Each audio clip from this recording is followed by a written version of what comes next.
Kapidongski TV. Kapedongski, shout out. Andan din po si Kapidongski. Kaya taga ano si Kapidongski, taga Padada yan eh. Double Sor, Kapidongski. Grabe, Sir June Wonder Vlog na bayaran raw kaya nagsalita tungkol sa magkapatid na Erica at May, sila pala ang dahilan kaya nagsalita si Sir June Wonder. Maligayang pagbabalik muli mga idol sa aking munting channel ang Bisayang Taga Davao Kapidongski TV. Please like this video at paunawa tapusin muna ang buong video na ito at unawain ang nilalaman ng bidyong ito at bago magkomento, daghang salamat sa walang sawang pagsubaybay ninyo mga idol. Shout out sa lahat ng organic supporters ng Team Kalingap lalo na kay Sir RP Max Vlog, my twin Phil Italian family at kay Mommy Lydia Nab Ide, salamat po sa lahat ng kabutihan ninyo sa amin. Nag-viral ang video ni Sir June Wonder Vlog sa kanyang pagsiwalat tungkol sa kanilang ugnayan ni Erica at May dati, na may title na, Ang Buong Kwento ng Handler sa Pamilya ni Erica at ito nga ay umabot na sa 65k views, 2.9k like at 547 comments. At dito nga hati ang mga opinyon ng mga nag-comment at dito nga ang dami ring nag-comment na bayaran raw si Sir June Wonder Vlog kaya nagsalita patungkol kay Erica at May. Pero dito napukaw ang aking atensyon sa sinabi ni Sir June na mabait noong una si Erica kaso lang nagbago nga ang pag-uugali ng medyo nagkaroon na ng pagbabago sa buhay.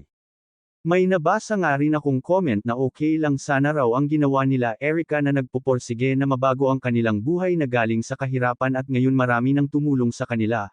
Pero ang pagkakamali lang raw ni Erica at Ate May na hindi na raw marunong lumingon sa kanilang pinanggalingan at lalo na nung iniwan si Lolo Miguel at Lola Tessie. Alam naman natin na sila Lolo Miguel at Lola Tessie ang nagpalaki sa magkapatid na ito.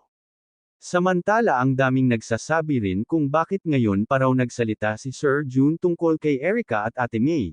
Kaya siguro nagsalita si Sir June dahil nakaladkad na ang kanyang pangalan at para raw malinis ang kanyang pangalan dahil nga pinagpiestahan si Sir June sa mga supporters ni Erica sa FB group, at samantala sila pala ang dahilan kaya nagsalita si Sir June sa kanyang channel tungkol sa kay Erica ayon nga ni Sir June. Kausap ko tita niya at lola niya kasi nagpaalam ako na lalabas dahil hinamon ako ng apo nila. With due respect of them at lahat sila nagbigay ng go signal na ilabas ko lahat. Pati kapatid ni Gina na andan sinabihan ako na ilabas ko yan dahil nag-iba na daw ugali nila. Iba rin talaga si Sir June Wonder, napaka-professional niya talaga dahil nagpaalam pala sa mga kamag-anak ni Erica si Sir June Wonder para maglabas ng video tungkol kay Erica. At ito nga ang personal kong opinion, hindi masamang magbago ang katayuan sa buhay basta marunong ka lang lumingon sa pinanggalingan mo at most of all magbago man ang antas ng inyong pamumuhay basta huwag baguhin ang ugali.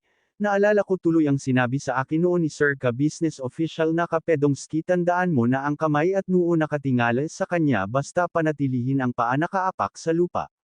Kayo mga idol, anong masasabi ninyo sa video na ito? Comment down below at ating pag-usapan. Hanggang dito na lang muli ang inyong lingkod hanggang sa susunod na video mga idol. God bless mga idol. Hi guys! Maraming sabi guys! Wani ka